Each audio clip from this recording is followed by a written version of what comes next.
আসসালামু আলাইকুম। আহ, এখন করে মানুষের জীবনটা হয়ে গিয়েছে মানে বস্তুকেন্দ্রিক সুখের একটা ব্যাপার। মানুষের সুখ হয়ে গিয়েছে এখন বস্তুকেন্দ্রিক। বস্তুকেন্দ্রিক ভালোবাসাই মানুষের জীবনকে এমন এক পর্যায়ে নিয়ে গিয়েছে যে মানুষ আর কোনো কিছুতে মানে নিজের কোনো কিছুতে আর আত্মার কোনো শান্তি খুঁজে পায় না। কিন্তু আজ থেকে মাত্র 30-40 বছর পিছনে দেখেন, তখনকার মানুষের ভিতরে তাদের আত্মার শান্তিটাই বস্তুকেন্দ্রিক ছিল না। তারা কোনো বস্তুর প্রতি কোনো ঘর বাড়ির প্রতি এতটা আকৃষ্ট ছিল না যে তাদের এই কারণে কোনো বস্তুর কারণে তারা শান্তি পাচ্ছে না, কোনো বস্তুগত অভাবের কারণে তারা রাত্রে ঘুমাইতে পারছে না। এখন আমাদের যেটা হয় আর কি, এমন কিন্তু তাদের হয়নি।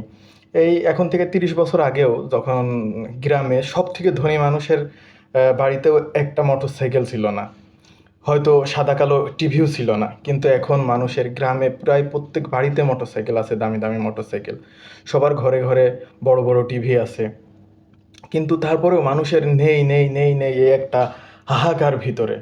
মানুষের এত কিছু থাকার পরেও মানে মানুষ বস্তু, এই যে যেমন যে মানুষটার একটা স্যামসাং মোবাইল আছে সে ভাবতেছে আমার যদি একটা iPhone 15 থাকতো।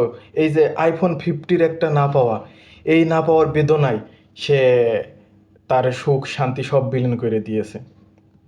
কিন্তু আগের যুগে আমরা এখন মোবাইলেই সব রকম বিনোদন পাই, কিন্তু তারপরেও আমরা এই বিনোদনের যে আনন্দটা এটা বেশি সময় হয়তো উপভোগও করতে পারি না। কিন্তু আগের যুগে মানুষ হয়তো সিনেমা, এক সপ্তাহে একটা সিনেমা দেখতে গিয়েছে হলে, অথবা গ্রামে যাত্রাপালা হয়েছে যাত্রাপালা দেখতে গিয়েছে। এই যাত্রাপালা দেখে যে আনন্দটা, এইটাই তারা দেখা যাচ্ছে তাদের ভিতরে এই আনন্দটা 15 দিন 20 দিন এই আনন্দের রেশ তাদের ভিতরে থেকে গিয়েছে। কিন্তু এখন আমাদের ভিতরে কোনো কিছুতেই আনন্দ নেই, আমাদের ভিতরটা কেমন যেন এক হাহাকারে পরিপূর্ণ হয়ে গিয়েছে। এবং এই হাহাকারটা শুধুমাত্র বস্তুকেন্দ্রিক ভালোবাসার কারণে। তো এই আমাদের মানুষের এই সুখের জায়গাটা এখন এই বস্তুকেন্দ্রিক ভালোবাসা দিয়ে পরিপূর্ণ হয়ে গিয়েছে।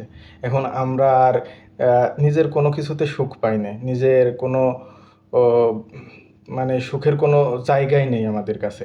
এখন আমাদের সুখ বলতে শুধু পাওয়াকে বোঝাই, কোনো কিছু ও কোনো বস্তুকে অর্জন করাকেই আমরা এখন সুখ বুঝি। এই হয়ে গিয়েছে এখন আমাদের জীবন।